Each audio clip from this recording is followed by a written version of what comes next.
আল কোরআন যদি পরিপূর্ণ জীবন ব্যবস্থা হয়ে থাকে তাহলে হাদিস কেন? খুবই হাস্যকর একটা বিষয়, আমাদের সমাজে অনেকের মুখে এখন আজকাল এগুলো শোনা যায়। কোরআন যদি পরিপূর্ণ হয় তাহলে হাদিস কেন?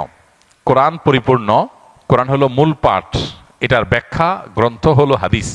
অতএব কোরআন পরিপূর্ণ হওয়ার সাথে হাদিসের প্রামাণ্যতার কোনো সংঘর্ষ নাই, কন্ট্রাডিকশন নাই, দুইটাই প্যারালালি চলে। কারণ হলো কোরআনের ব্যাখ্যার জন্যই আল্লাহ তাআলা রাসূলকে পাঠিয়েছেন। এখন যদি কেউ বলেন কোরআন তো পরিপূর্ণ, তাহলে আল্লাহ রাসূল পাঠালেন কেন? কোরআন জিবরিল দিয়ে পাঠিয়ে দিলেই তো হইলো।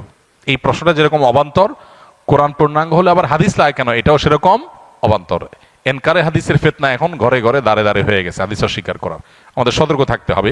অনেক সময় মনে হয় ইসলাম কেন সত্য ধর্ম, অন্য ধর্ম কেন মিথ্যা, এ ধরনের চিন্তা আসলে কি করব।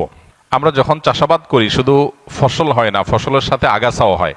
ধান খেতে ধান গাছ আর আগাছা দেখতে একই রকম লাগে না? এখন কেউ যদি বলে ভাই ধান গাছগুলোকে যত্ন করে রাখেন, আগাছাগুলো কেটে রাখেন, কেন? দেখতে তো একই রকম। এই জন্য পৃথিবীতে প্রচলিত যত ধর্ম আছে দেখতে মনে হয় সব ধর্ম একরকম। আসলে একটা হলো মূল গাছ, মূল গাছের মধ্যে বহু আগাছা সৃষ্টি হয়েছে। যেই ধর্মের সূত্র আসমানের সাথে, আল্লাহর সাথে, ওহির সাথে, নবী রাসূলদের সাথে, সেগুলোকে বলা হয় আসমানি ধর্ম। এগুলো যুগে যুগে সব একই সূত্রে গাথা।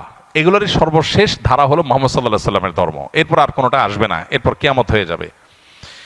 এই ধারার যে কোনো ধারার অনুসারী হলেই তিনি নাজাত প্রাপ্ত। এর বাইরে মানুষের সৃষ্ট আরো বহু ধর্ম পৃথিবীতে তৈরি হয়েছে, এগুলো কোনোটাই সঠিক নয়।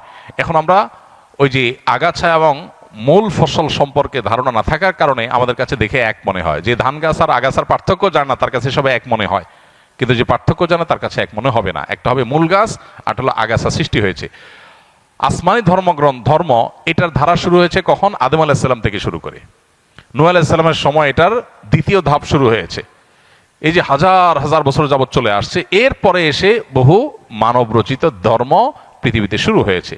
অতএব এগুলোর ভিতরে কোনটা আল্লাহর মনোনীত আর কোনটা আল্লাহর মনোনীত না, এটা বোঝাটা হলো গুরুত্বপূর্ণ। আল্লাহ কোরআনে বলেছেন, না দিন ইনদাল্লাহিল ইসলাম, আল্লাহর কাছে একমাত্র মনোনীত দিন হলো ইসলাম।